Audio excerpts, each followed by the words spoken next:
Bueno, saludos a todas y a todos. Estamos a pocos minutos de iniciar con este webinario, el primer webinario del año.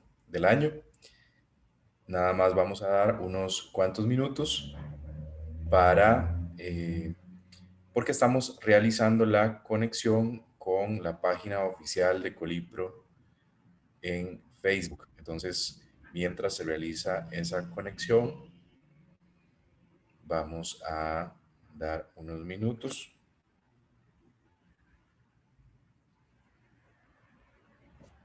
Muchas gracias más bien por acompañarnos en esta tarde-noche. Gracias por interesarse en estas temáticas que apuntan al desarrollo personal de las personas colegiadas, sus familias y la sociedad en general. Perfecto, vamos a ir dando inicio. Reciban un cordial saludo de parte del Colegio de Licenciados y Profesores en Letras, Filosofía, Ciencias y Artes, Colipro. Para la Junta Directiva y la Dirección Ejecutiva, es un placer contar con su participación. Desde el Departamento de Desarrollo Profesional y Humano de Colipro, se generan diversas actividades y proyectos orientados a la investigación, acción formativa y divulgación de materiales y recursos para el desarrollo tanto profesional como humano de las personas colegiadas. Hoy estaremos desarrollando el quinto webinario de un ciclo que hemos denominado Humanos más Humanos, una iniciativa del Colipro orientada al fortalecimiento del bienestar, la salud mental y el desarrollo humano de las personas colegiadas, sus familias y la población en general. Este esfuerzo se suma a todas las acciones desarrolladas a nivel país para promover y fortalecer la salud mental de la población. Humanos más Humanos pretende generar espacios de encuentro, aprendizaje y reflexión sobre temas que, poniéndolos en práctica, mejorarán la calidad de vida de las personas, su sensación de bienestar personal y sus relaciones interpersonales con las personas que componen sus grupos familiares y con otras personas en general, promoviendo la salud mental de nuestra población colegiada y sus familias. Humanos, humanos más cercanos, más empáticos, más solidarios, más inclusivos e incluyentes, más sensibles a las necesidades de los otros.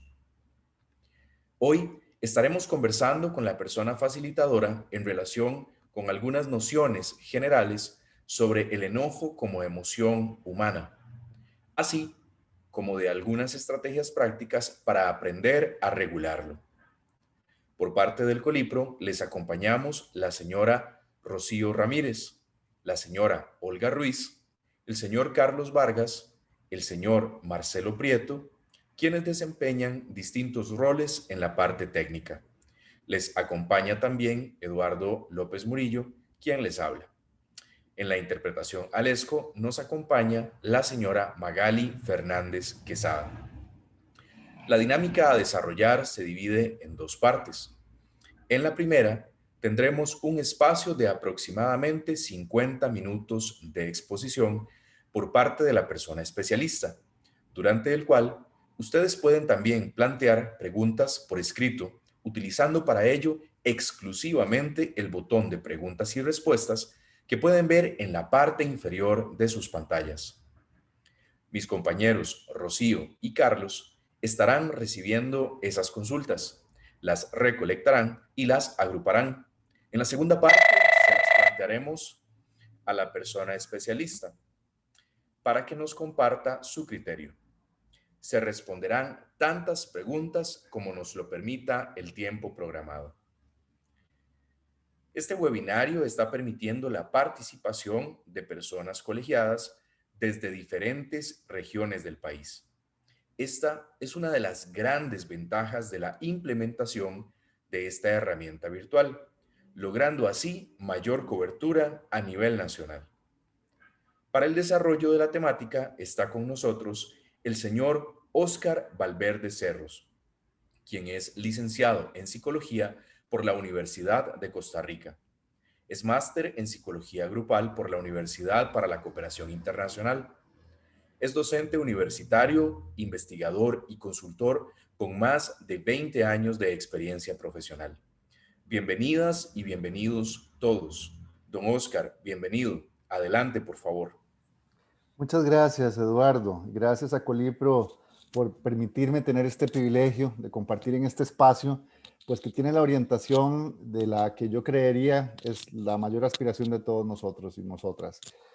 Ser cada vez más humanos, más sensibles, conocernos mejor y tener una mejor vida. Así que espero que todos y todas ustedes que nos acompañan estén teniendo un buen día.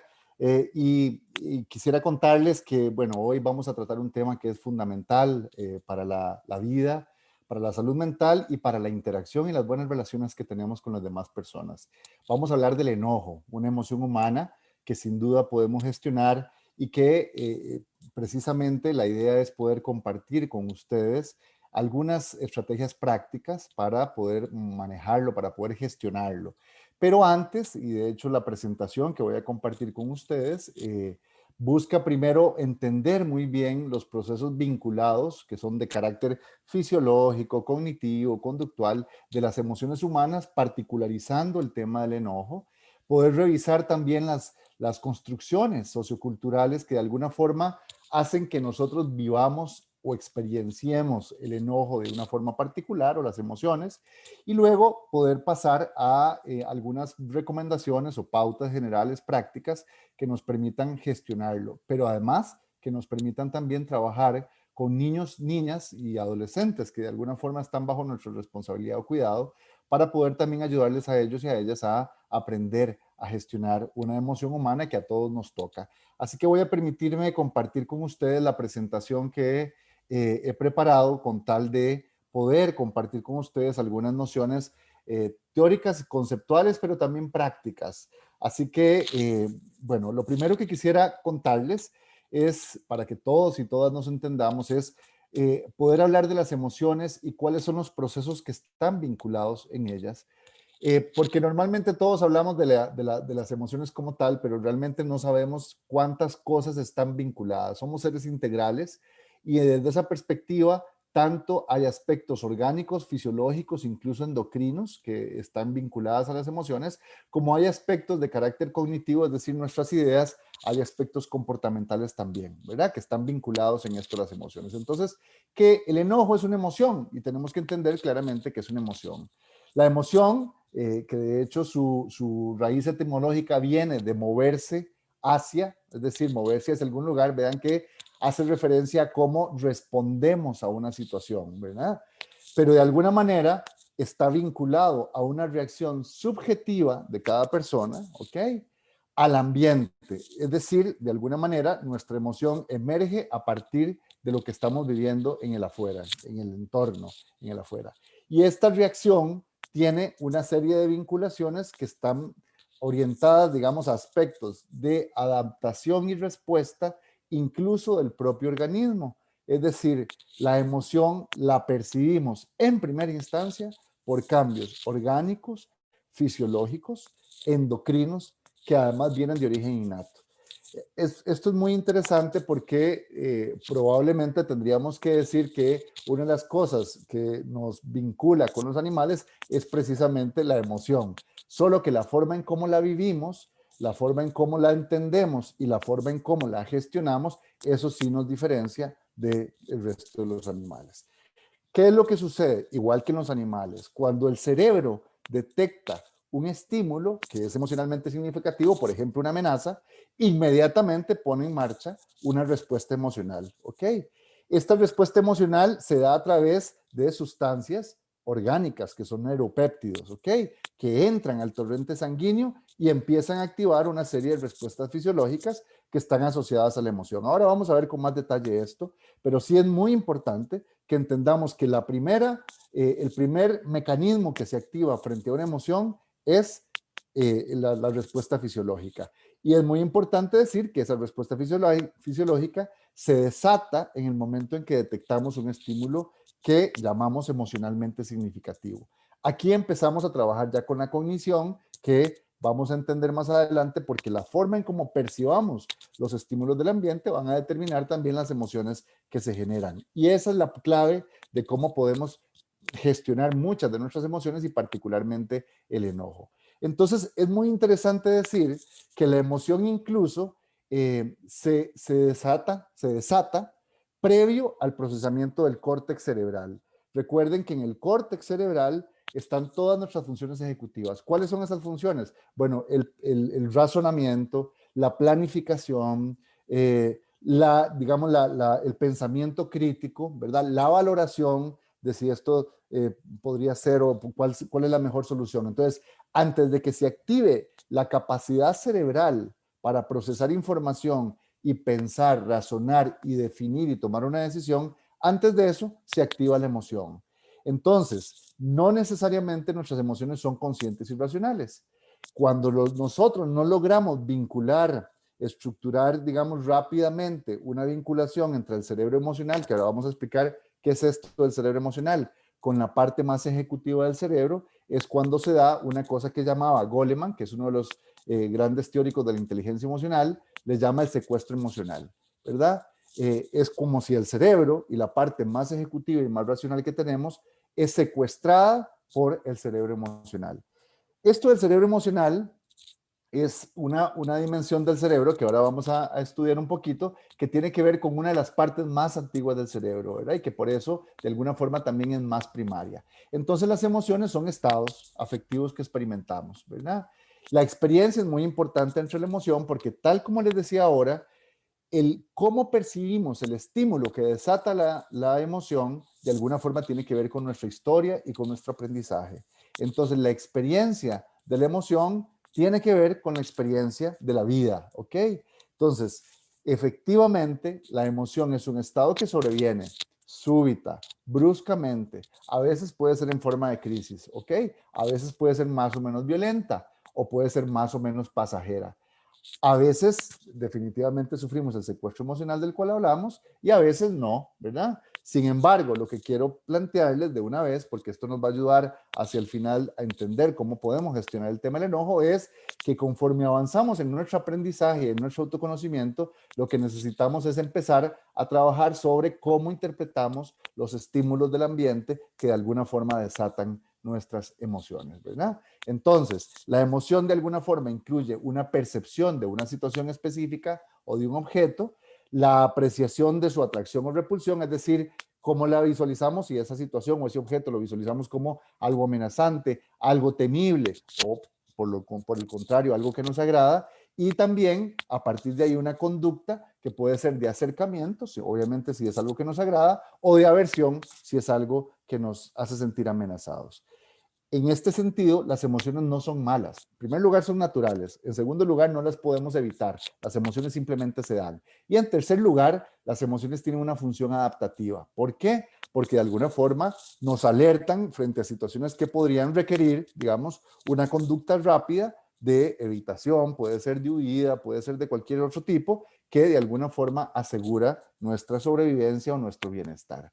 ¿Dónde se originan las emociones? Les decía yo, precisamente se originan en el sistema límbico, que algunos han llamado cerebro emocional. Este sistema límbico es la parte más antigua de nuestro cerebro, por eso de alguna forma la compartimos con los animales y ahí de alguna manera es donde están los instintos más básicos y están nuestras sensaciones más primitivas y también están nuestras emociones.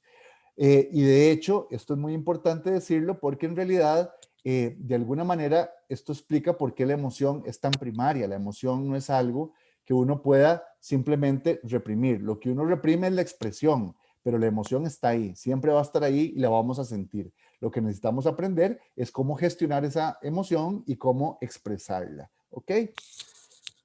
¿Cuáles partes del cerebro están vinculadas? Bueno, hay particularmente dentro de este sistema límbico está el tálamo, ¿verdad? Que de alguna forma lo que hace es procesar emocionalmente la información que viene de afuera. A nosotros nos entra información por el oído, por los ojos, etcétera. Esa información se procesa en el tálamo, ¿ok?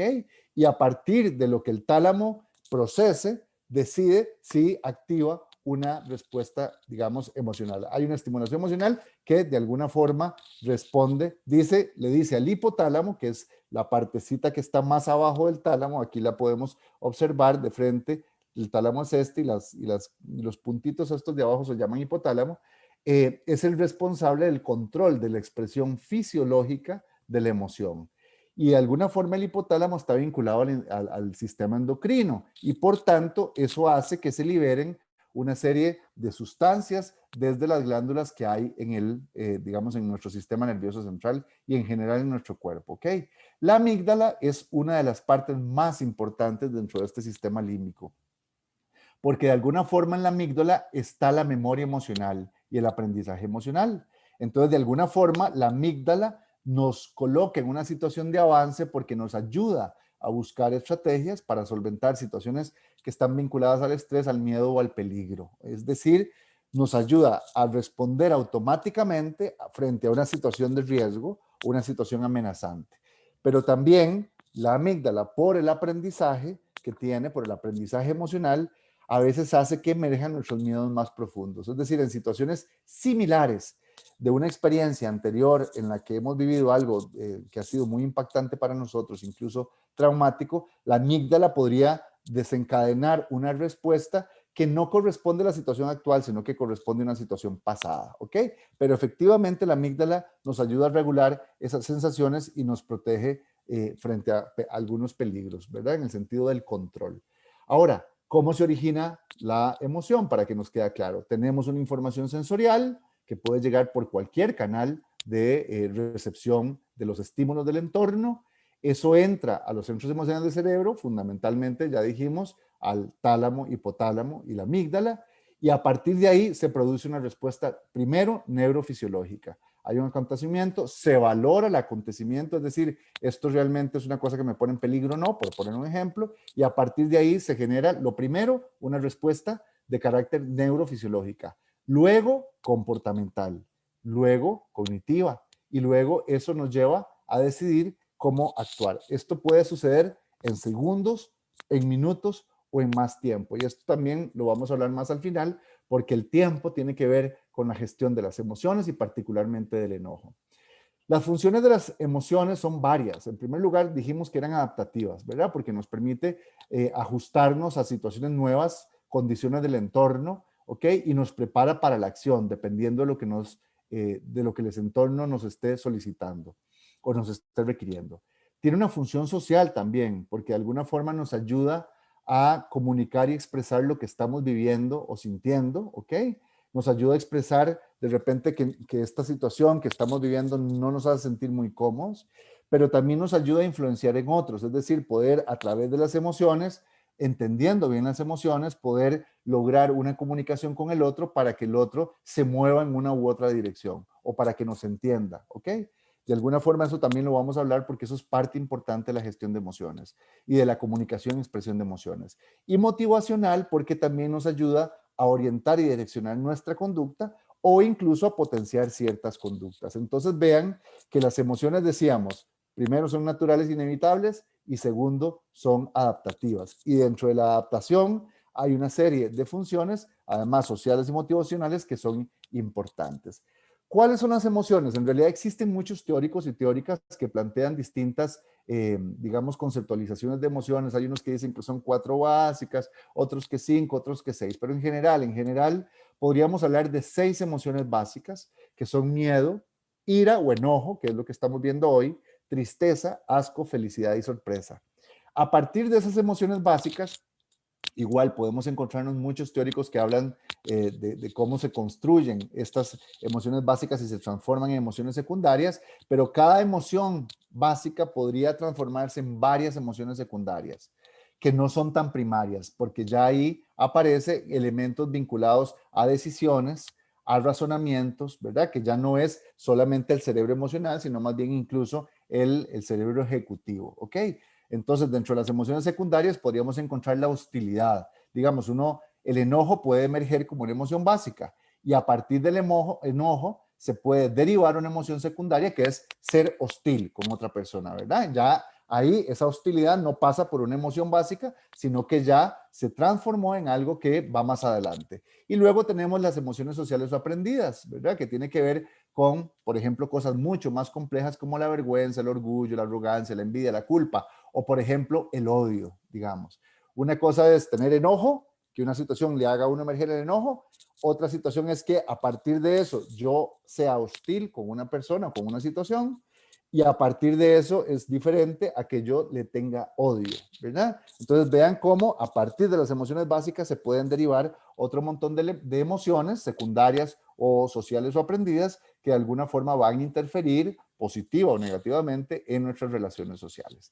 Ahora, vamos a entender qué pasa con el enojo particularmente. Bueno, en primer lugar, hay que decir claramente que el enojo es una alteración anímica de inconformidad y desagrado, ¿verdad? O sea, ninguno de nosotros se siente cómodo cuando siente enojo. Entonces, esa es la primera cosa que habría que decir. Puede ser moderada desde una irritación, ¿verdad? Apenas sentir como una irritación, hasta la furia o la cólera intensa.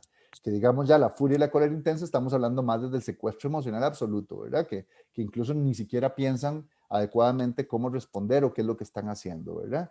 En situaciones agudas de una situación crítica, traumática, puede haber una reacción de cólera intensa o de furia y la persona no está pensando adecuadamente, simplemente está en una situación exacerbada de la emoción, ¿ok? Lo que es interesante es que el enojo se puede sentir frente a ciertas circunstancias y hechos muy distintos, ¿verdad? Algunos desencadenantes, pueden haber otros, ¿verdad? Pero puede ser el estrés, puede ser la decepción, la frustración, la molestia, la impotencia frente a alguna situación, la angustia, el resentimiento, el irrespeto o la contrariedad, ¿ok? Ahora, efectivamente, alguna gente plantea que a veces el enojo y la tristeza están vinculadas, particularmente en hombres, y ahora vamos a hablar de eso también, pero en realidad esto tiene que ver con que muchísimas veces nosotros no tenemos una educación psicoemocional o socioemocional para identificar claramente la emoción. Y a veces reaccionamos como una expresión de enojo cuando en realidad lo que estamos sintiendo es una profunda tristeza. Pero eso es distinto, eso tiene que ver con que nuestra respuesta de expresión comportamental no está ajustada a, porque no hemos identificado adecuadamente la emoción que estamos viviendo y reaccionamos de una forma distinta. ¿Cuáles son las señales, digamos, fisiológicas, cognitivas, emocionales y conductuales del enojo? Bueno, pueden ser varias. Empecemos por las fisiológicas, pero fisiológicamente, usualmente una persona cuando tiene la emoción del enojo puede sentir taquicardia, puede sentir incluso presión en el pecho, puede haber una vasoconstricción y por tanto un enrojecimiento de la cara.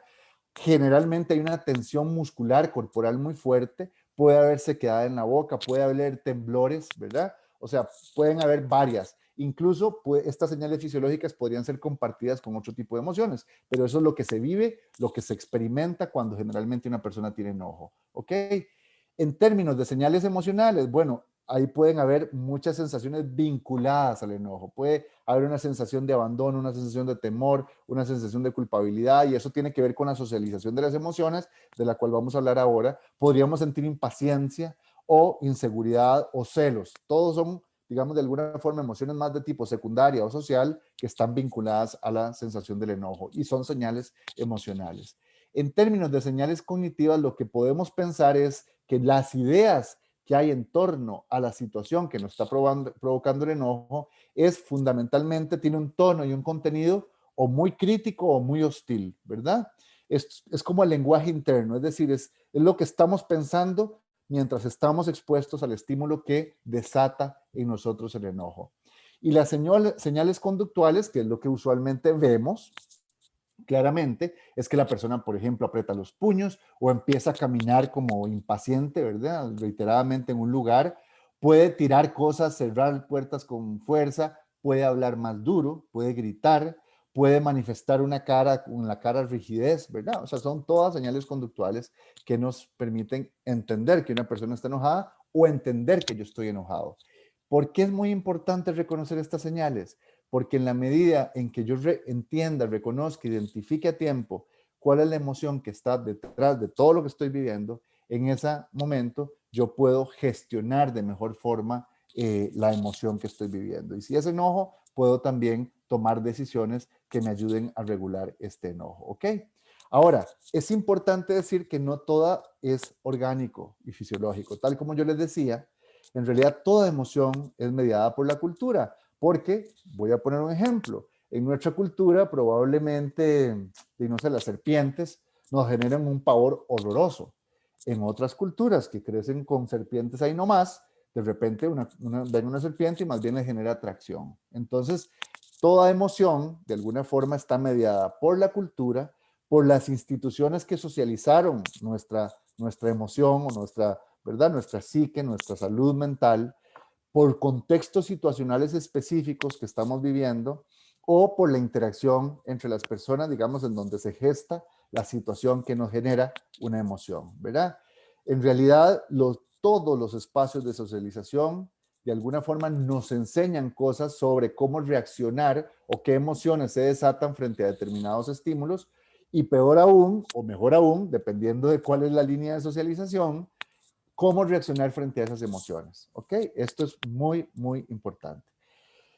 Pero en general, lo que tendríamos que decir es que la interacción humana facilita, promueva, potencia o incluso genera emociones. Entonces, no podríamos esperar que no haya emocionalidad. La emocionalidad es parte de nosotros. Así que en las interacciones humanas siempre vamos a sentir emociones. Puede ser alegría, puede ser tristeza o puede ser enojo. ¿Ok? Eso va a estar ahí presente. Lo que tenemos que aprender, por eso decimos, es a gestionar esto y a expresarlo. ¿Ok?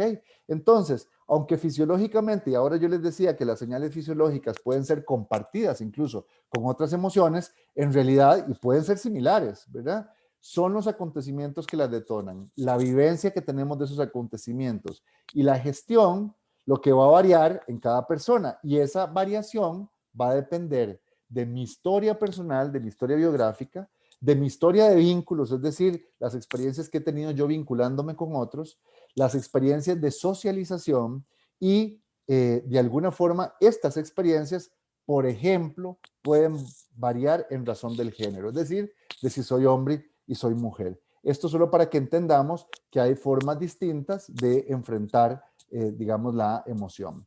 Entonces, dependiendo de la emoción psicoemocional o socioafectiva, digamos, o socioemocional, podríamos experimentar y gestionar el enojo de diversas formas. Pueden haber un montón de cosas, ustedes podrían compartirme un montón de experiencias, ¿ok?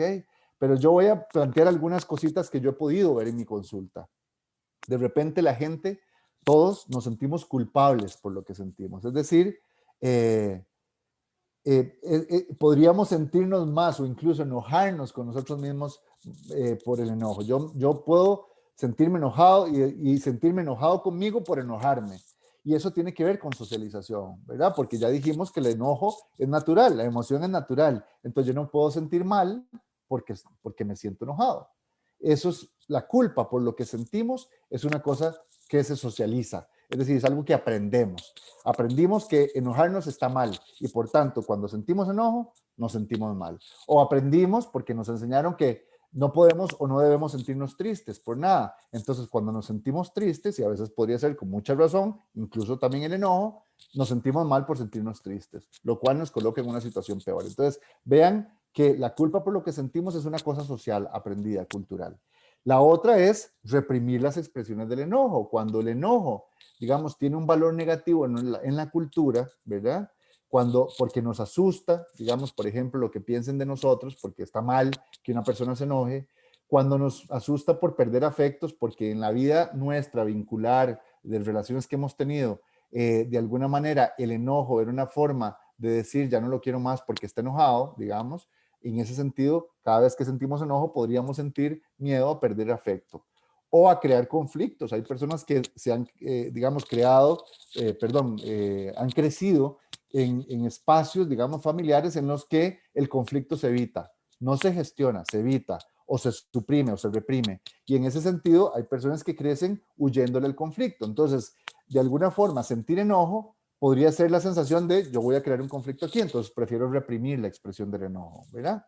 O el miedo a que las cosas empeoren. Es decir, que si yo digo que estoy enojado, entonces las cosas se van a empeorar. Eso también podría ser que nos lleve a reprimir emociones. O, por ejemplo, no encajar con lo que se espera de nosotros.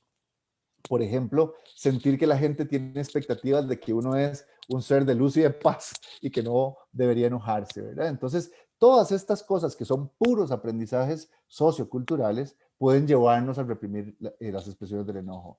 La represión de la expresión del enojo es inadecuada, ya lo vamos a ver, por supuesto que sí, nos hace muchísimo daño. Desde la feminidad tradicional, ¿verdad? Porque existen muchas formas de ser mujer y hay muchas formas que han enseñado a las mujeres para ser mujeres o que nos han enseñado los hombres respecto de la feminidad de las mujeres. Pero desde la feminidad más tradicional, generalmente las mujeres viven el enojo con culpa o en silencio, es decir, reprimiéndolo, reprimiendo su expresión, o lo viven hacia sí mismas, es decir, el enojo que deberían sentir hacia afuera lo vuelcan sobre sí misma en un movimiento más melancólico y de alguna manera, digamos, es una cosa más autodestructiva, más de expresar el enojo hacia sí misma porque no pueden expresarlo hacia otros. Por su parte, desde la masculinidad tradicional, vuelvo a decir, hay muchas formas en que nos han enseñado a ser hombres, ¿verdad? Pero en general, el modelo hegemónico tradicional de la masculinidad en realidad nos enseña el enojo como una demostración de virilidad, es decir, ese mae es muy macho, ¿verdad? Ese mae sí es chiva, ese mae es bien chiva. Bueno, eso tiene que ver con la masculinidad tradicional. Entonces, más bien ahí no se trata de reprimir el enojo, más bien es de demostrar que estoy enojado y demostrarme como un tipo enojado, ¿verdad? Desde el ejercicio del poder, porque además a través de la expresión del enojo yo puedo de alguna forma controlar a otros y entonces desde ese lugar vivo el enojo también, o con violencia, ¿verdad? Es decir, como no podemos controlarnos, y en ese sentido, cada vez que me enojo, la única forma de expresión que encuentro el enojo es a través de los golpes, de los gritos, de la agresión, ¿verdad? Entonces, esos son elementos que son más socioculturales vinculados precisamente a cómo nos han educado en nuestra cultura, ¿ok?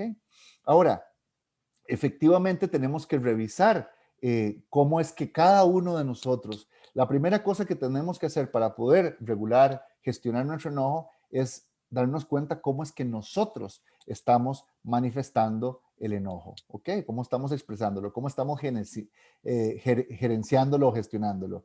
Y de alguna forma, aprender eso nos va a dar claves porque vamos a darnos cuenta que cada una de esas formas en las que uno gestiona el enojo o manifiesta o expresa el enojo o vive el enojo, de alguna forma tiene un impacto en nosotros diferencial.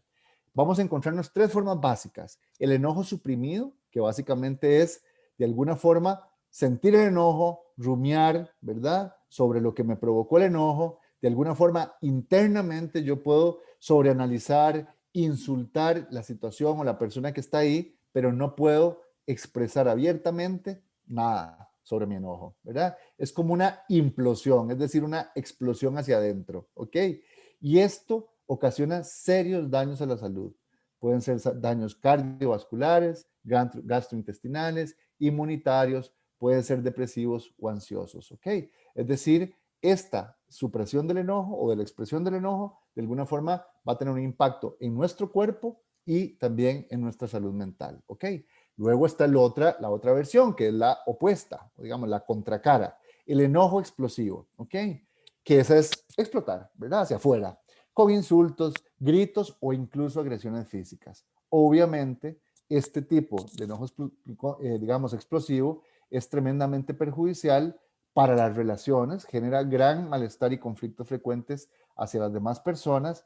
También puede dañar la salud porque en una situación de agresión física puede efectivamente salir dañada la misma persona que se enojó y que explotó. También puede hacer generar conflictos con la ley, también puede haber vulneración de derechos. Entonces, esta explosión digamos, esta expresión explosiva del enojo tampoco nos ayuda. Y la tercera vía, que es la que quisiéramos que todos encontremos y aprendamos y nos fortalezcamos, es la asertividad al expresar el enojo. Es decir, se trata no de suprimirlo, sino de expresarlo, pero no de expresarlo explosivamente, sino asertivamente. ¿Cómo se expresa? Con verbalizaciones, con gestos, con tonos de voz, en general, con comportamientos que de alguna forma digan, yo me siento molesto, yo estoy enojado, ¿verdad? Pero de una manera regulada, sin ocasionar daño, ni moral, ni psicológico, mucho menos intencional, digamos, a otras personas, pero tampoco negando la expresión, ni reprimiéndome, ni sintiéndome culpable porque estoy sintiéndome enojado. Esto generalmente mejora la calidad de los vínculos, ¿verdad? mejora nuestra capacidad de estar mejor en el ambiente, nos ayuda a resolver conflictos y definitivamente permite la liberación emocional que todos necesitamos liberar. Si el enojo no es canalizado adecuadamente, ocasiona problemas tal como lo dijimos, ¿verdad? Sí podría generar agresión, lo hemos visto, desgraciadamente lo vemos más de lo que quisiéramos verlo, ¿verdad? Y se pueden haber personas muy lastimadas, dañadas o incluso muertes, ¿verdad? Por una situación de un enojo mal gestionado. Y sin duda es importante entender que esto nos hace mucho daño, ¿verdad? Y que a veces nosotros no nos damos cuenta que todas estas situaciones de expresión de enojo que llevan a la agresión y a la violencia, en realidad lo que está es de repente normalizados en espacios cotidianos en donde no se habla de esto. Efectivamente, no toda relación social es violenta, pero ninguna está exenta de serlo y por tanto tenemos que estar atentos a que estas situaciones sucedan. Es importante decir que ningún tipo de violencia es justificable, no importa si sentimos enojo. El enojo no es malo, pero la violencia sí, ¿verdad? La violencia sí daña. Y es muy importante entonces entender que no podemos ir más allá, digamos, en la expresión del enojo, del respeto de los derechos de las demás personas. Y por supuesto no podemos exponernos a riesgos. Hay muchos mitos sociales y culturales en torno al enojo, ¿verdad? Por ejemplo, hay gente que dice, no, es que el enojo es parte de mi personalidad, ¿verdad? Soy una persona chiva, enojada, enfadada. En realidad, siempre, todas las personas podemos aprender maneras, no solamente de regular el enojo, de disminuirlo, sino además formas de gestionarlo y de expresarlo. Otro mito, el enojo debe ser genético, porque mi papá era enojado y yo soy igual que él, o sea, se parece al papá, ¿verdad? Decimos nosotros. Bueno, en realidad la expresión del enojo se aprende, igual que la expresión de cualquier otra emoción, ¿verdad? Y eso se aprende practicándolo, eso se aprende viéndolo. Por eso ahora hablábamos de que es importante acompañar a los chicos a aprender a gestionar el enojo. El enojo siempre lleva a la agresión. Y hay gente que dice, no, es que cuando yo me enojo no me puedo controlar, simplemente me reacciono, no es mi culpa. No, no, vamos a ver, el enojo es natural, lo que yo siento es natural, pero sí podemos aprender las formas de expresarlo y podemos aprender técnicas que nos ayuden a regularlo y a evitar esa agresividad, es decir, a evitar el secuestro emocional. También hay gente que cree que ser agresivo es la mejor manera de manejar las situaciones, ¿verdad? Hay gente que aprendió a que si uno no es agresivo, las personas no le prestan atención o no lo respetan, etcétera. Y obviamente lo que habría que entender es que de repente en el corto plazo eso puede tener sentido porque hay gente que se siente intimidada frente a gente que reacciona explosivamente, pero en realidad eso va generando daños en el largo plazo y en todas distintas dimensiones del desarrollo de las personas. Y el otro mito que quería comentarles es descargar el enojo siempre es conveniente. Es decir, hay gente que dice, no, es que hay que explotar para poder sacarse eso uno de encima, ¿verdad? En realidad, descargar el enojo de una manera impulsiva también podría provocar daños a la salud. Efectivamente, hay técnicas que, digamos, recomiendan, por ejemplo, el tema de los ejercicios, pero si uno lo hace de forma descontrolada, perfectamente podría dañar el cuerpo. Entonces, ya empezando con el tema de las técnicas que podríamos utilizar, es importante pensar en varias cosas. Primero, a nivel cognitivo, necesitamos hacer reestructuraciones cognitivas sobre la forma en cómo interpretamos las situaciones que nos generan enojo, ¿ok? En general, las personas tendemos a pensar en blanco y negro, es decir, esto es malo o es bueno, ¿verdad? En realidad, la forma, y esto usualmente tiene un impacto en la generación del enojo, porque lo que no está en el lado dicotómico que a mí me genera agrado, va a estar en el lado dicotómico que me genera enojo, ¿verdad? Entonces, en realidad, nuestro pensamiento automático, una situación de esta, por ejemplo, cuando me enojo con una persona, es, uy, es que siempre hace lo mismo, uy, es que, ¿verdad? O sea, siempre planteamos como una generalización de lo que en este momento me enojó, ¿verdad? O me provoca enojo.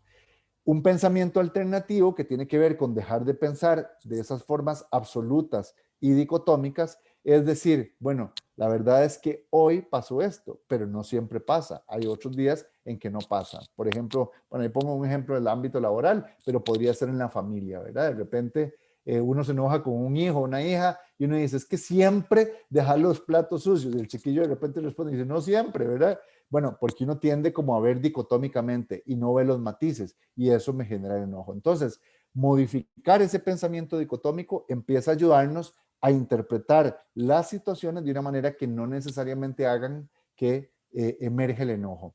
Luego, evitar etiquetas y juicios es otra cosa que es necesaria de hacer. Usualmente confundimos conductas con personalidades. Asumimos que una conducta de una persona es la persona, ¿verdad? Y para reducir la posibilidad de que respondamos frente a cualquier estímulo que tenga que ver con otras personas con enojo, nosotros tenemos que aprender que en realidad las personas son mucho más que las conductas, ¿verdad? Y que una conducta puede enojarme y eso es absolutamente natural, pero que esa conducta no es la persona y por tanto yo no tengo por qué reaccionar explosivamente o con un enojo desmedido hacia la persona, sino que lo que tengo que hacer es señalar la conducta y trabajar sobre la conducta. Entonces, un pensamiento automático es un irresponsable, siempre llega tarde. Y además, como es un irresponsable, no es un buen trabajador, no es una buena persona, no es un buen hijo. Bueno, un pensamiento alternativo es, no me gusta su retraso, no me gusta que llegue impuntualmente, puede ser que tuviera sus motivos, entonces vamos a indagarlos, pero eso no lo hace una persona, una mala persona, un mal hijo, un mal estudiante, un mal trabajador. Y la otra cosa que esta es fundamental y muy importante es el tema de suponer la intencionalidad del otro. ¿Ok?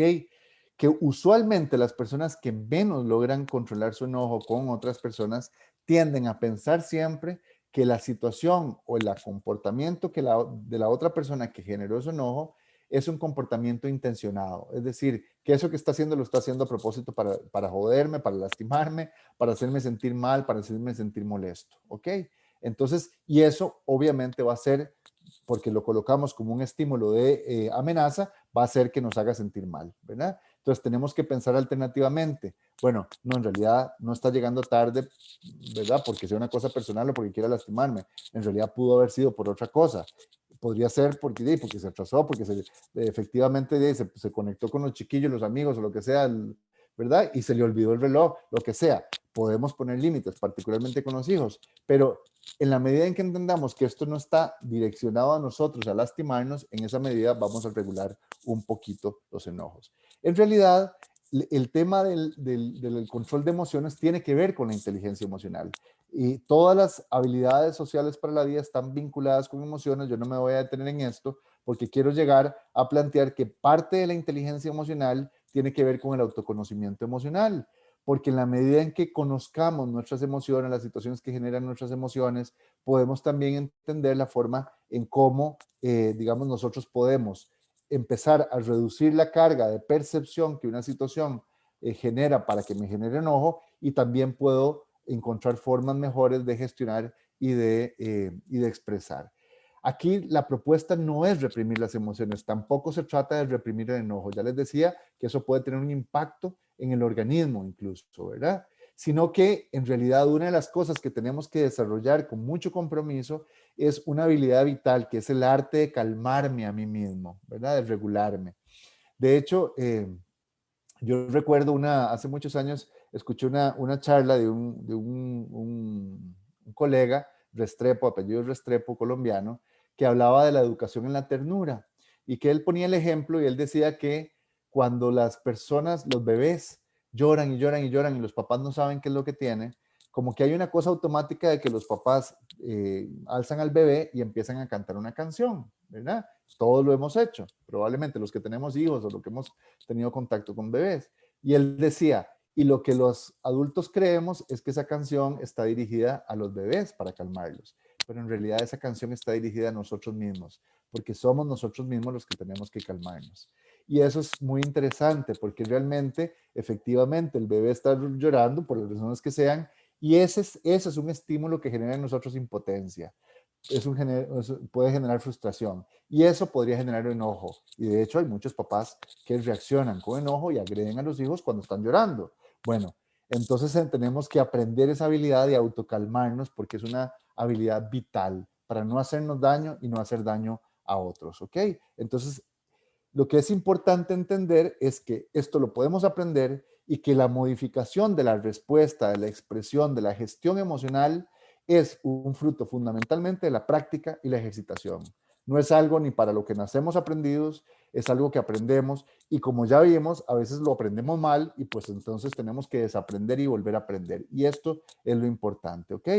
Y quizás lo más importante para la regulación y la gestión de emociones en general, igualmente en el enojo, es intervenir en la cadena de pensamientos. ¿Qué es lo que estamos pensando y que desatan la emoción? Porque la emoción es automática, pero nuestro pensamiento sobre la emoción es lo que va a marcar la diferencia, ¿ok?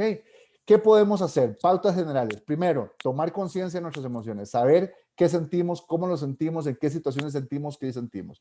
Hay una herramienta muy importante que, que se usa muy frecuentemente para poder desarrollar esta conciencia, que es el diario de emociones, que es cada día poder en la noche, digamos, decir, bueno, hoy qué emociones tuve y frente a qué situaciones. Eso nos va ayudando a entender cómo es que realmente estamos, digamos, cómo es que nosotros respondemos a determinados estímulos del ambiente.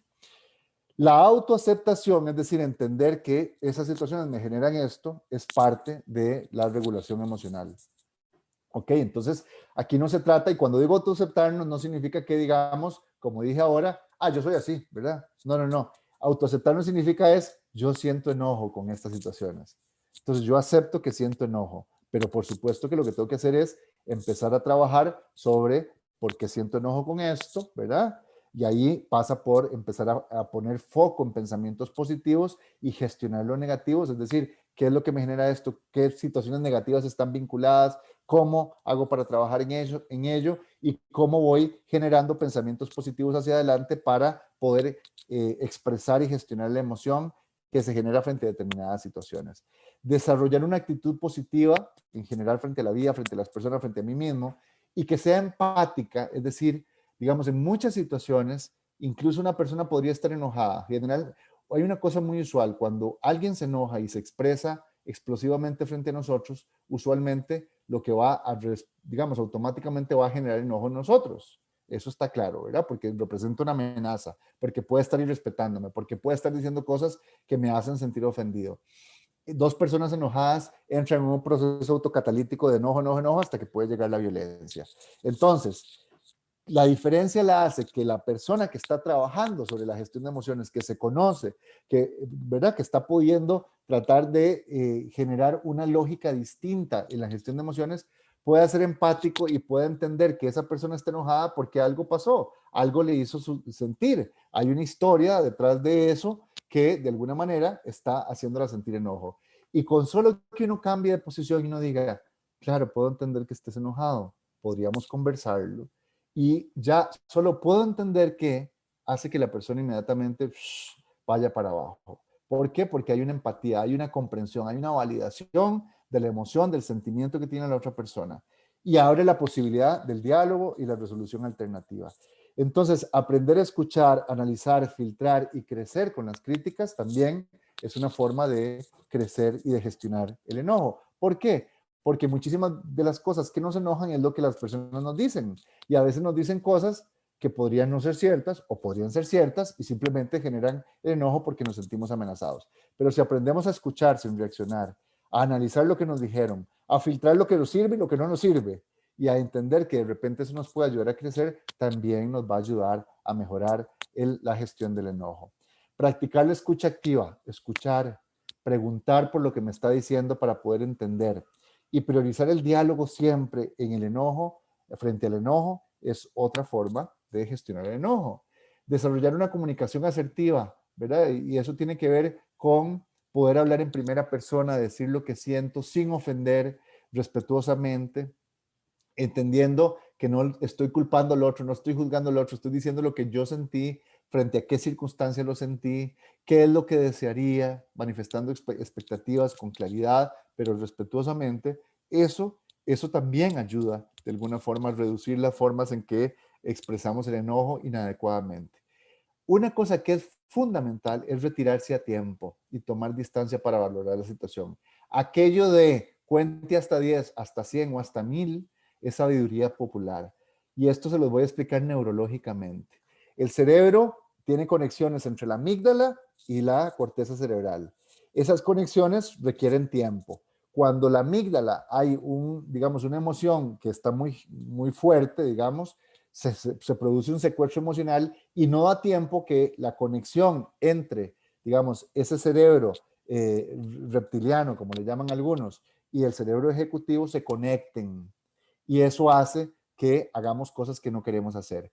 Cuando tomamos tiempo, distancia, nos salimos de la situación, damos el tiempo suficiente para que la emoción, la parte de la emoción, el cerebro emocional, se conecte con el cerebro más racional, más ejecutivo. Y eso permite que cuando volvamos a trabajar sobre el enojo y queramos expresar el enojo, lo expresemos de otra manera. Entonces, retirarse a tiempo y tomar distancia es una cosa muy importante.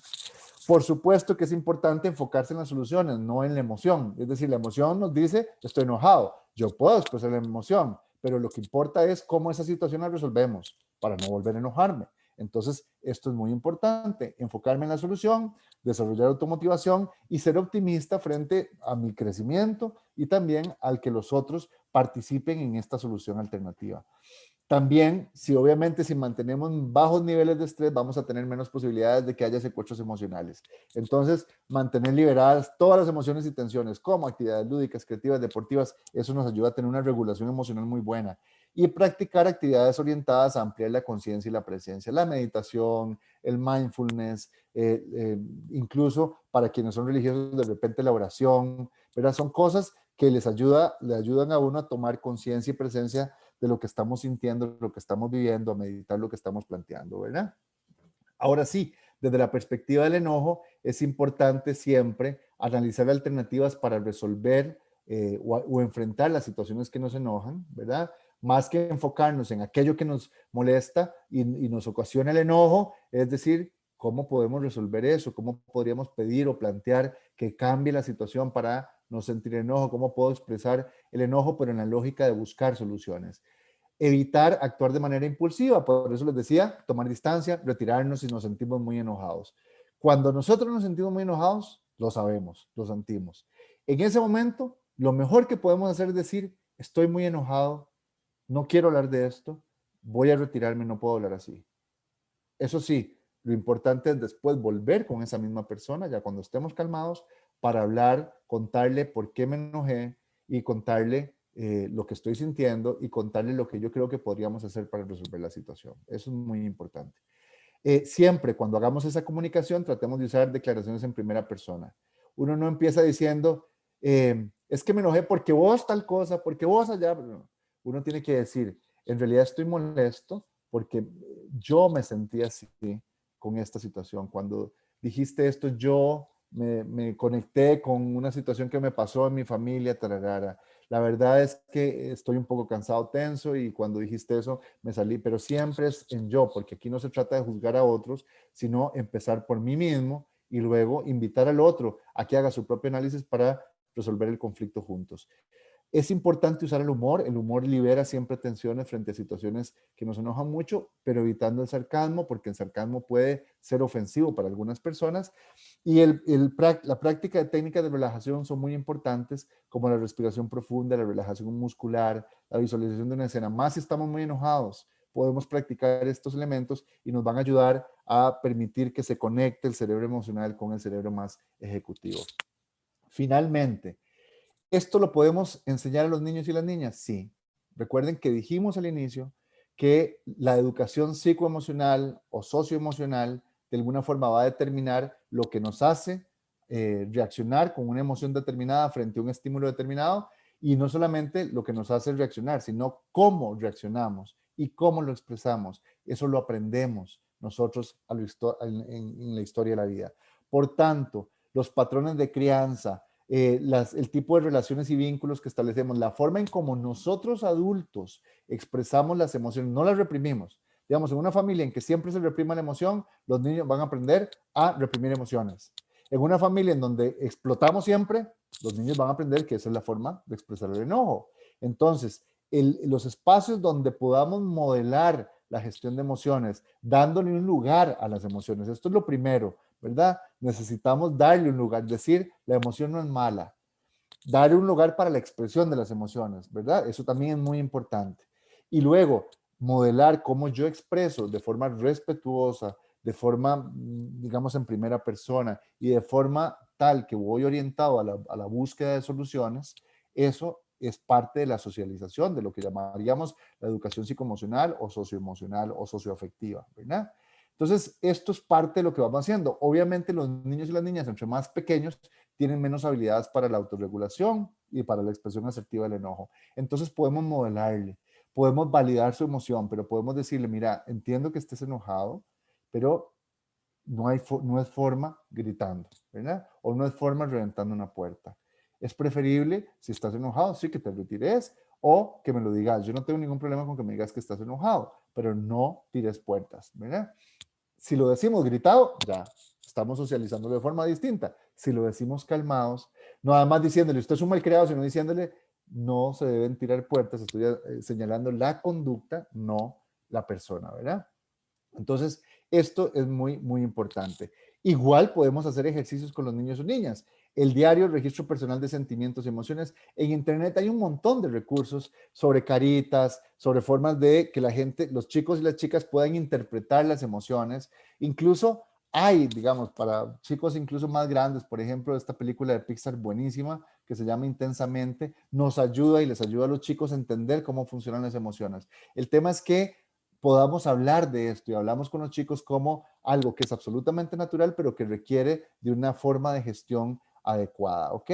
Y tenemos que empezar, por ejemplo, a fomentar la empatía en los chicos. Por ejemplo, uno podría preguntarle, ¿cómo te sentirías si esto te sucediera? Para que él entienda el por qué la otra persona se enojó o se resintió, está triste, lo que fuera. O qué te gustaría que te dijeran. Y eso les ayuda a ellos a pensarse, a visualizarse en el futuro y por tanto a ser empáticos también con otras personas, ¿verdad? Igualmente podemos mostrarle ejercicios de respiración o relajación en los momentos en que me siento enojado, ansioso, etcétera. Y también podemos invitarles, al igual que nosotros, a liberar las emociones a través de otro tipo de actividades.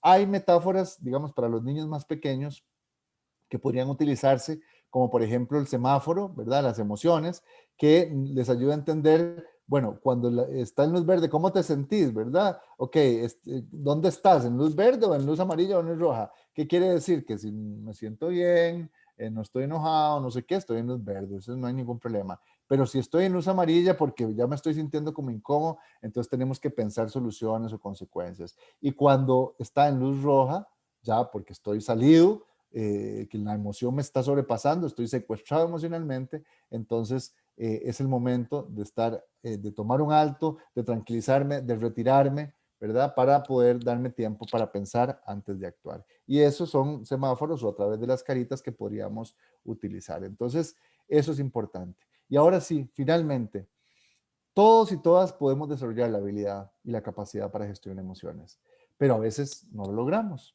Y la pregunta es, ¿cuándo es un momento para buscar una persona profesional en salud mental que nos ayude a crecer en este sentido, ¿verdad? Entonces, obviamente, hay dos o tres cosas que tendríamos que preguntarnos para poder decidir si ya necesitamos un profesional que nos ayude a enfrentar la situación de la expresión de las emociones, ¿verdad? O de la gestión de las emociones.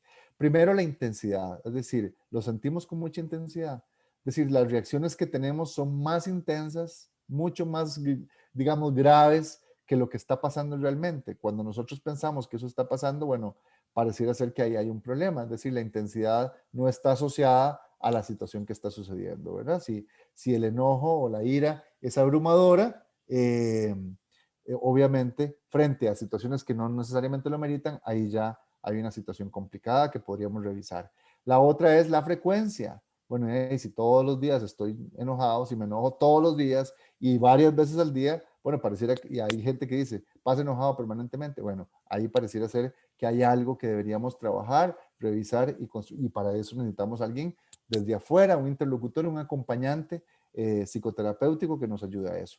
Y la otra es si sobrepasa nuestra capacidad de regulación, es decir, no hay forma de regularme. Yo no puedo expresar la forma de una forma adecuada. Siempre lo exploto, ¿verdad? Bueno, en ese momento también, y si no puedo regularlo nunca, pues entonces también son tres preguntas que deberíamos hacernos y a partir de las respuestas tomar la decisión si deberíamos buscar a alguien que nos acompañe psicoterapéuticamente. Lo importante es estar presente y consciente de lo que estamos sintiendo, de las situaciones que provocan esas emociones y de cómo deberíamos cómo deberíamos gestionar, regular, expresar las emociones para no causarnos daño, no causar daños a otros y tampoco a nuestras relaciones. Yo lo dejaría por aquí para que podamos compartir un ratito. Tal como les han dicho, pueden compartir sus preguntas y lo han estado haciendo, supongo, en el botón de preguntas y respuestas. Y bueno, veamos a ver, así que don Eduardo supongo que nos va a ayudar con las preguntas o respuestas o alguno del equipo de Colipro. Así es, muchas gracias, Oscar, por esta exposición. Hemos estado recibiendo comentarios muy positivos a través del chat y pues aprovecho también para invitarles a que planteen sus preguntas a través del botón de preguntas y respuestas. Las preguntas deben plantearlas específicamente o exclusivamente a través de este botón de preguntas y respuestas que está en la parte inferior de sus pantallas. Y si tienen algún otro comentario, pueden realizarlo a través del chat. También nos parece muy valioso que puedan reportar desde dónde están participando de este webinario, porque hay algunas personas que han reportado su participación desde lugares bastante lejanos desde la perspectiva del GAM. Entonces, eso es algo muy valioso también para todas y todos nosotros. Ahora sí, quisiera plantear algunas preguntas que han estado formulando algunas de las personas participantes.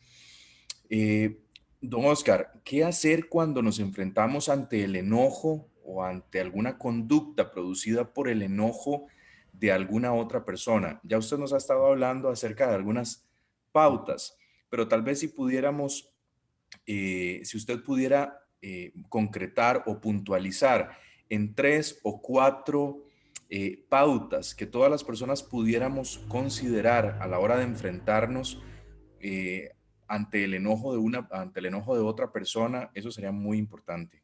Muy bien. Es una buena pregunta, ¿verdad? Porque obviamente una cosa es aprender a regularnos nosotros y otra cosa es tener control sobre cómo se regulan nosotros.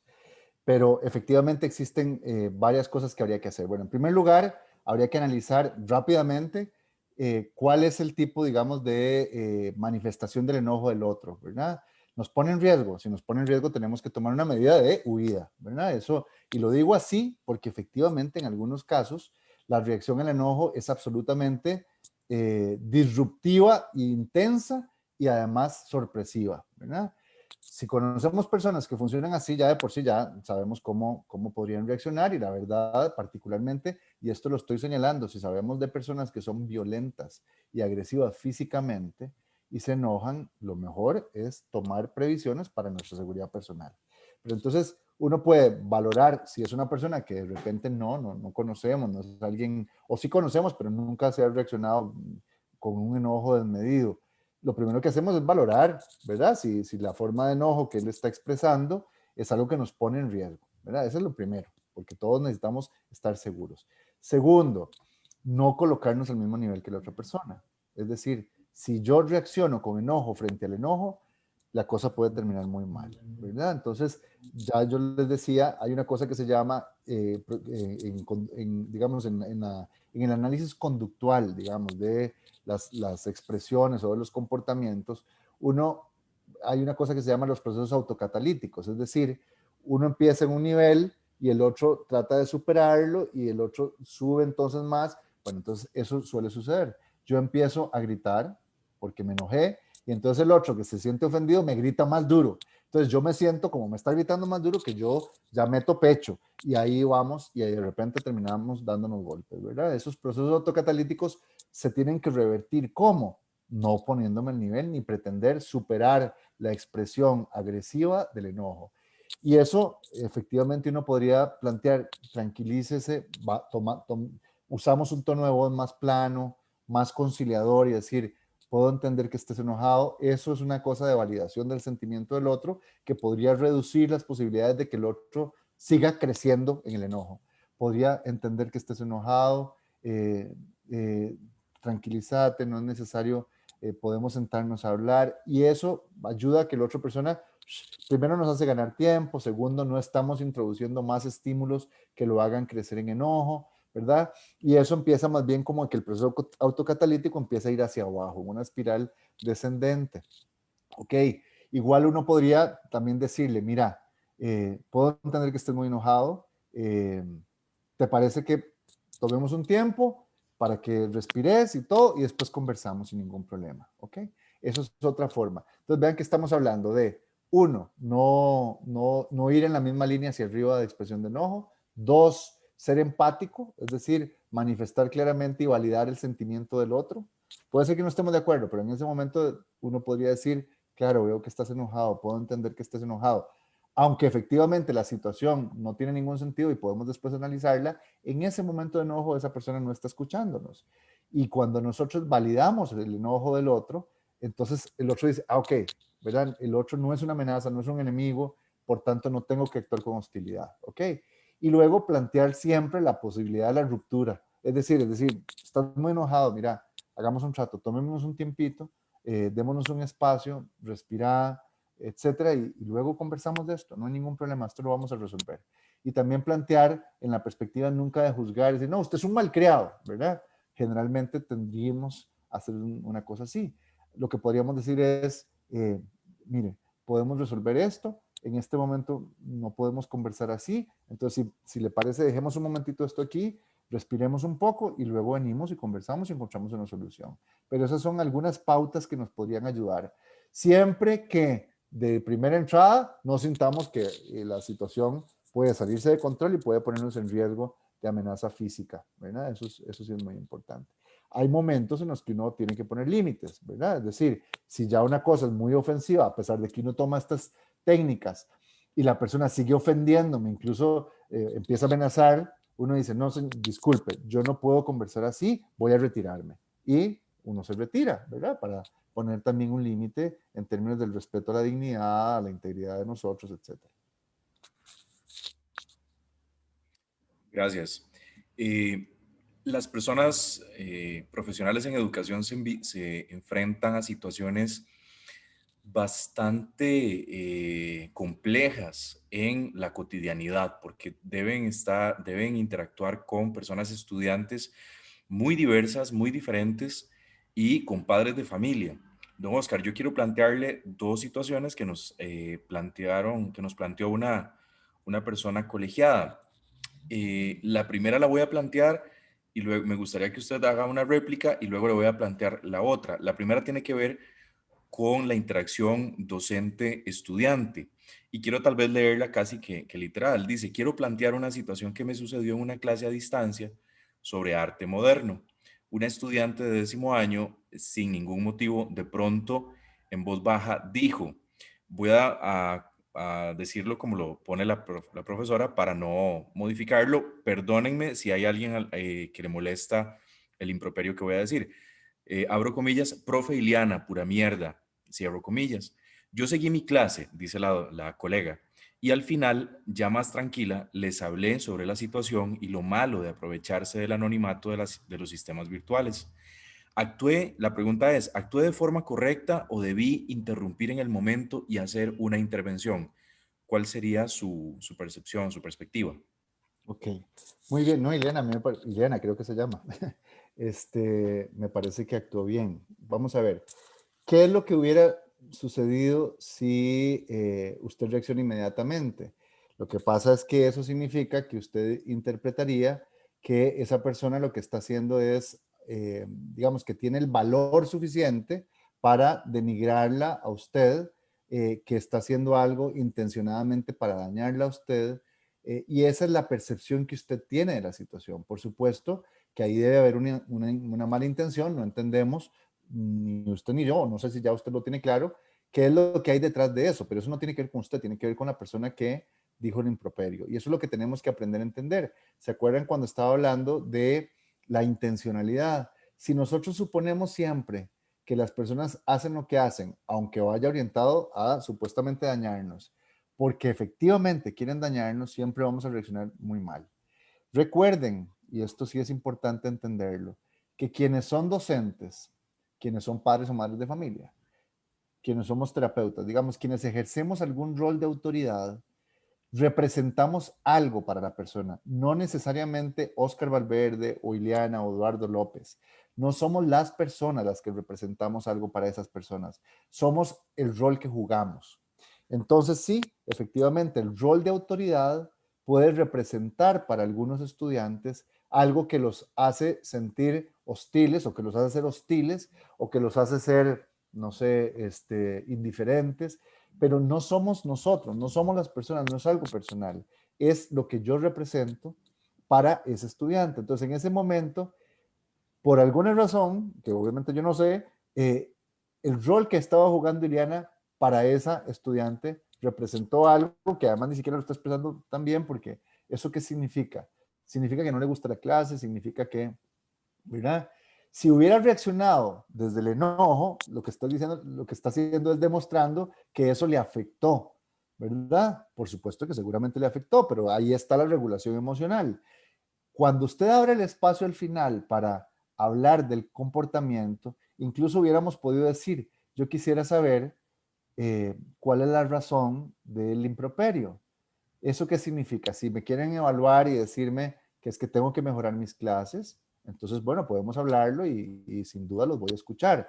Si queremos decir que es que, qué sé yo, que el contenido o que la evaluación yo soy muy dura, lo que sea, bueno, igual podemos conversarlo y encontrar una solución al asunto.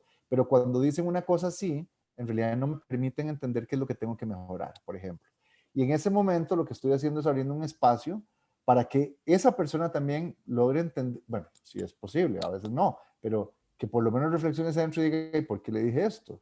Y que le den un espacio, que le validen lo que está sintiendo, no la forma en expresarlo, pero que le validen lo que está sintiendo y a partir de eso que se construya un diálogo que permita a todos mejorar. Entonces, reaccionar inmediatamente jugando el rol de autoridad de forma violenta no hubiese sido deseable ni hubiese sido constructivo. Así que dejar pasar, digamos, puede, en este caso ella lo dejó pasar y después lo abordó. Bueno, eso es parte de la regulación emocional. Es decir, si yo lo abordo en este momento, voy a salirme de mí. Entonces, mejor no lo retomo. Si yo me siento capaz de asumirlo en ese momento, entonces detengo la clase y entonces digo, ok, me imagino que todos escucharon lo que alguien dijo. No sé quién lo dijo, pero quisiera entender qué sentido tiene esa frase. ¿Significa que no le gusta mi clase? ¿Significa porque quisiera como que la realimentación fuera más clara, más asertiva para ver en qué puedo mejorar? Y ahí ya, digamos, desarmamos el argumento. Nosotros podemos encontrar un espacio de diálogo. Sale mucho mejor parada, digamos, en el sentido de darle un modelaje a los chicos y a las chicas de cómo se maneja una situación de estas sin asumirlo personalmente. Es probable que de ahí salga algo mucho mejor que lo que intentó hacer la persona que intencionadamente dijo esto. Entonces, a mí me parece que lo hizo bien, no sé cómo lo abordó al final, pero probablemente lo que hubiese sido bueno era decir, yo quisiera entender la realimentación de una forma más clara, porque ser pura mierda no entiendo qué significa. Significa esto, significa el otro, significa aquello. Y eso muestra, digamos, una madurez que modela en los chicos y les permita revisar cómo están expresando lo que sienten, ¿verdad? Sí. Listo, muchas gracias por extenderse en el abordaje de esta situación, porque creo que es una situación que probablemente la gran mayoría de docentes en algún momento de su ejercicio profesional han tenido que Claro. enfrentar. La otra situación que plantea esta misma docente está relacionada con la interacción con padres de familia. Definitivamente todos los ajustes a los que han tenido que enfrentarse las y los profesionales han sido verdaderamente desafiantes. Esta persona dice, algunas cuestiones metodológicas el año anterior me dejaron desarmada, a veces ante la presencia de padres de familia, en ocasiones en mis lecciones a distancia o virtuales. La pregunta es, ¿cómo manejar esto cuando un padre o una madre de familia te insulta o te trata de desautorizar delante de los estudiantes? Ok. Bueno, otra vez, el tema de entender que detrás de la historia, vamos a ver, la expresión puede ser una expresión inadecuada.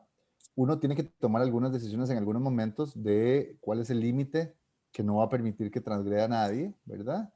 Y no tiene uno que responder violentamente ni agresivamente eh, frente a esto, pero sí puede en algún momento poner un límite, decir, mire, yo no, discúlpeme, pero yo puedo conversar con usted y revisar esto, pero no le voy a permitir que me ofenda, porque yo no le estoy ofendiendo. Pero uno tiene que también tener la capacidad, y eso es parte de lo que tenemos que aprender y mejorar, a decirlo de una forma que no, digamos, no incremente el conflicto. Es decir, mire, yo así no puedo conversar, yo no estoy dispuesto a conversar, estoy dispuesto a resolver esto, pero no estoy dispuesto a que usted me siga agrediendo, me siga ofendiendo. Punto. Y ponen un límite, ¿verdad? Pero lo decimos con ese tono.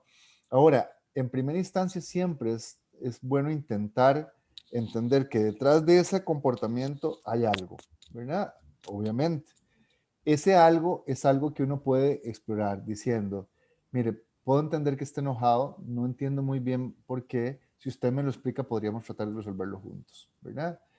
Efectivamente hay gente que eso no lo entiende, porque tiene una, bueno, por no decir ninguna educación socioemocional o socioafectiva, pero efectivamente hay personas que no van a entender esto. En esos momentos que uno pone límite, pero efectivamente la situación que vivimos el año pasado es una situación que no es para menos ni para ustedes ni para muchas otras personas. Y hay personas que realmente la pasaron muy mal, entonces probablemente la impotencia, la angustia y una pésima regulación emocional hizo que probablemente encontrara a doña Iliana o no sé quién escribió, digamos, como el objeto de hostilidad frente a una circunstancia que lo sumió en impotencia. Cuando entendemos esto, podemos entender que la cosa no es personal con nosotros.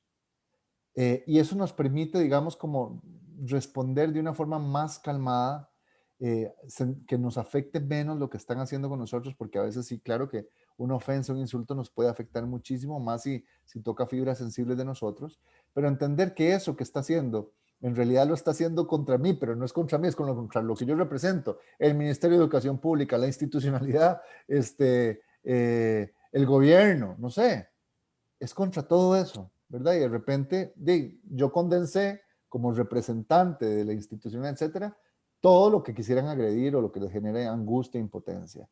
Cuando logramos entender eso, nosotros tenemos mayor capacidad como para responder a una situación violenta o agresiva de una persona que está muy enojada.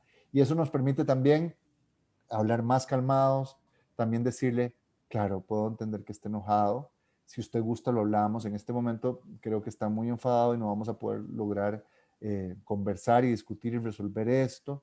Y bueno, en ese momento señalar sus malos comportamientos, como decir, mire, usted me está desautorizando, no tiene mucho sentido porque la persona no va a escuchar porque está enojado. Eso tiene más sentido después, si ya se logra calmar y se pueden hablar las cosas, decirle, mire, yo le voy a agradecer que la próxima vez no me desautorice frente a los estudiantes. Porque además estamos dándole un pésimo ejemplo de cómo regular, cómo gestionar el enojo, cómo expresar lo que eso no se enoja, ¿verdad? Validando lo que hay que validar, pero también confrontando y ayudando a las personas adultas también a aprender cómo expresar y regular su enojo. Gracias. La siguiente pregunta dice, ¿cómo se puede ayudar a un estudiante a sobrellevar el enojo durante una etapa de duelo por la pérdida del padre o la madre o algún familiar muy cercano? ¿Podría brindar algunas sugerencias? Perdón, Eduardo, no te entendí la pregunta. Ok, la pregunta dice, ¿cómo se podría ayudar a un estudiante desde la función docente? ¿Cómo se podría ayudar a un estudiante a sobrellevar los distintos sentimientos, entre ellos el enojo, Ujú. que experimenta producto de un proceso de duelo de una persona muy cercana?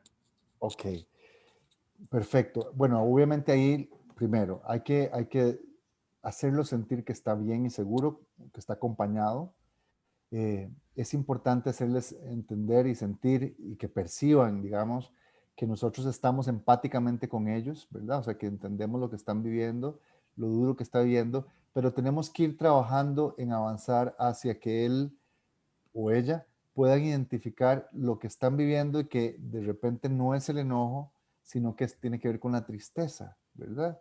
Obviamente en los duelos también hay enojo porque hay un enojo con la vida, con Dios, con personas, y si de repente la muerte involucró a otras personas, bueno, y esas cuestiones hay que dejar que las personas lo drenen, ¿verdad? En primera instancia, uno no va a obstaculizar que la persona diga lo que siente y cómo lo siente y cómo lo interpreta.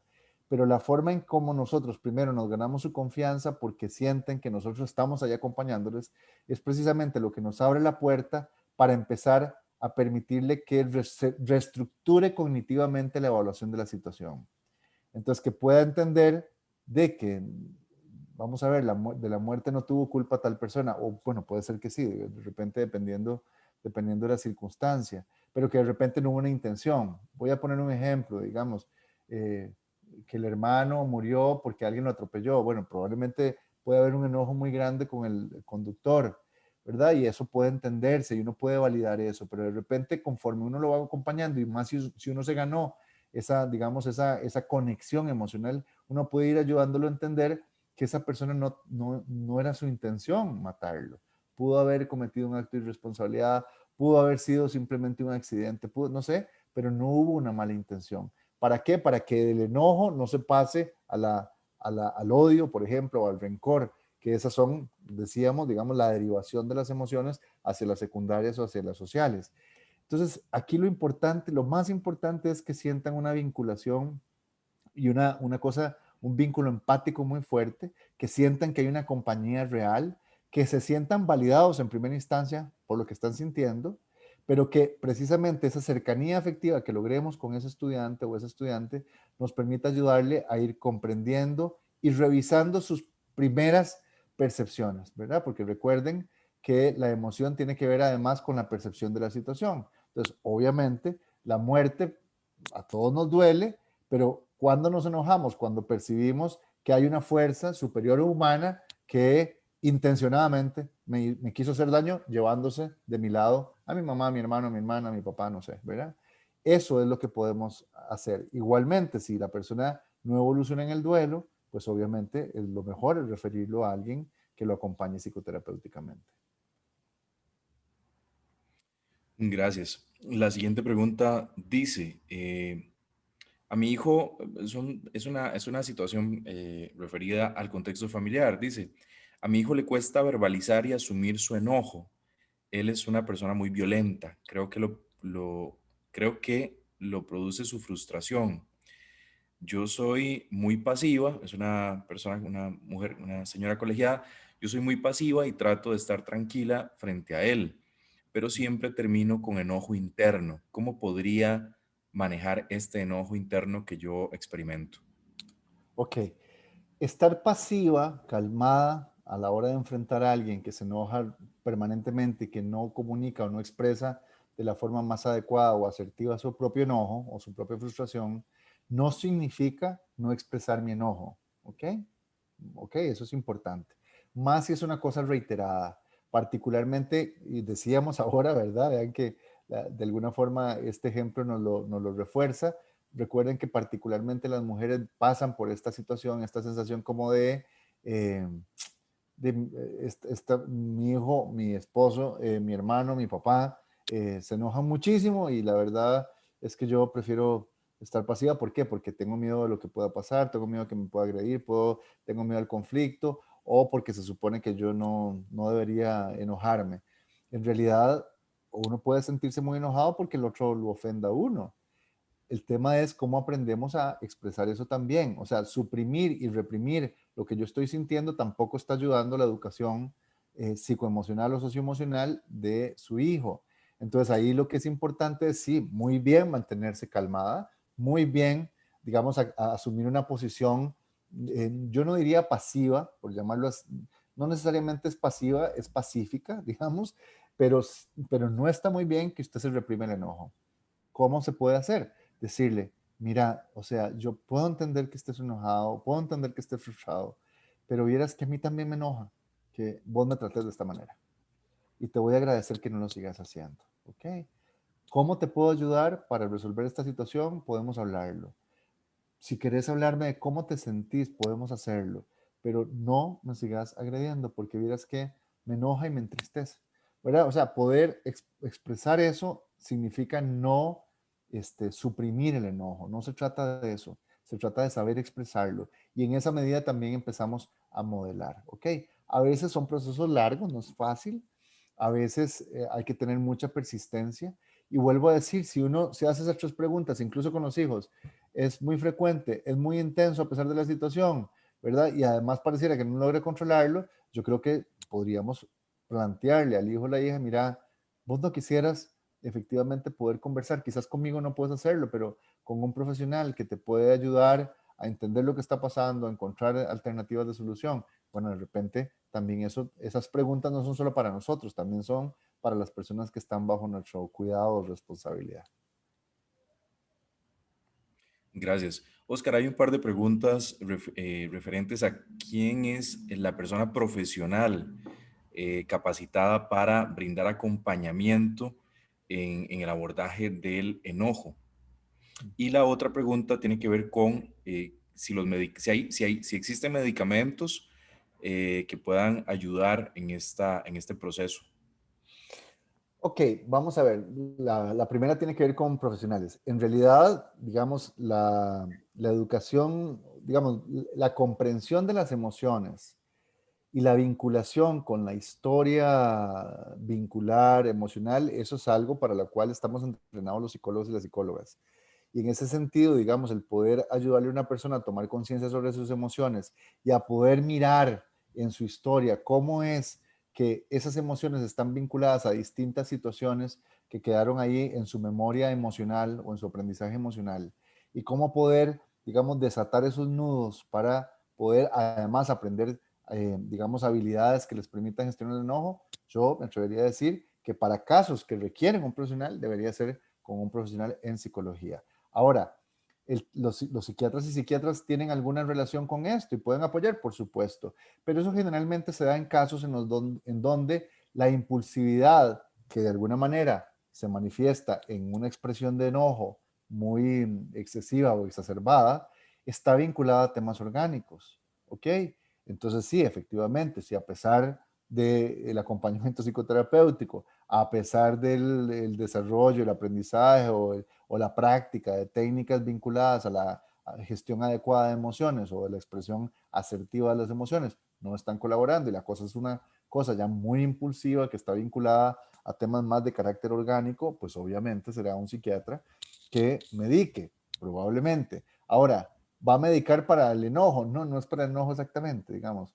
Tendrá que ver con medicación vinculada o al control de impulsos o vinculada a otro tipo de procesos que podrían estar relacionados con el enojo. Puede ser la ansiedad, puede ser, digamos, la ansiedad que está vinculada al estrés, entonces poder bajar los niveles de ansiedad, eso podría bajar los niveles de enojo e impulsividad. Podría ser en algunos casos, digamos, depresiones, y aunque ustedes no lo crean, si bien la depresión en las mujeres generalmente, y esto tiene que ver con socialización, tiene que ver más bien con una cosa más hacia ¿verdad? La inactividad o la pasividad o la tristeza profunda, etcétera. En algunos hombres la depresión podría manifestarse de otras maneras, de forma mucho más impulsiva, más violenta, ¿verdad? Aunque sea de depresión. Incluso la depresión en niños y adolescentes está muchas veces enmascarada en comportamientos que son agresivos y vinculados al enojo. Y de repente todo el mundo dice, es que este chico o esta chica, generalmente son chicos, pero este chico siempre está enojado, este chico es violento, y cuando llegan y uno trabaja, que es muy difícil trabajar la depresión en niños y adolescentes, cuesta mucho identificarla, de repente uno se da cuenta que de base está la depresión, que se está manifestando y expresando en el enojo. Y sí, y a veces la depresión requiere medicamentos. No siempre, pero a veces sí. Muchas gracias. Esa era las últimas preguntas. Muy bien. Ya nos quedan 2 minutos para cerrar. Queremos agradecerle, Colipro quiere agradecerle a Oscar Valverde la exposición que ha desarrollado en esta oportunidad. Oscar, quisiera brindarle un momento para que pueda despedirse. Muchísimas gracias a todas y todos, a Colipro por la invitación. Recuerden, las emociones no son malas, las emociones son naturales, son parte de nosotros. Lo que tenemos que aprender para que jueguen a favor nuestro es a regularlas y a gestionarlas. Así que espero que estén muy bien y que sigan creciendo y desarrollándose de la mejor forma junto a sus familias. Gracias, Eduardo. Muchas gracias, Oscar. Magali, por favor, agradecerle a nombre de Colipro también la interpretación al ESCO. Puede despedirse, por favor. Muchísimas gracias, muy interesante el tema, muy enriquecedor también, y muchas gracias por tomarme en cuenta para todos estos trabajos siempre. Gracias. Muchas gracias. Muchas gracias a ambos por la disponibilidad en colaborar con la institución el día de hoy. Gracias también a mis compañeros Carlos, Rocío, Olga y Marcelo por el apoyo en la parte técnica y por supuesto agradecerles a todas las personas que desde distintos lugares del país estuvieron participando de este webinario que es parte del ciclo de actividades de Humanos más Humanos. Recordarles que la PPT será compartida con las personas que nos ayuden a completar el formulario de evaluación. Este les estará llegando el día de mañana a sus correos, al igual que les llegó el enlace de acceso para conectarse a la actividad el día de hoy. Así que les pedimos, por favor, que lo completen para que podamos también tener una realimentación de la actividad y podamos siempre mejorar de manera constante nuestros procesos. A las personas que completen la evaluación les estaremos enviando la PPT para que puedan repasarla. E igual recordarles que la grabación de la actividad será colgada en Ulula, en la plataforma Ulula, que es la plataforma virtual de Colipro, en la sección específica de Colipro en casa. Y también dentro de algunas semanas será compartida en la página de Facebook para que también la puedan replicar en sus redes sociales y también la puedan repasar. Muchísimas gracias a todas y a todos por su participación. Esperamos de corazón que la actividad haya sido de muchísimo provecho para su crecimiento personal y para el crecimiento de sus familias. Ojalá puedan repasarla acompañadas y acompañados de sus parejas, de sus familias y de sus seres queridos. Muchas gracias y nos vemos en una próxima oportunidad.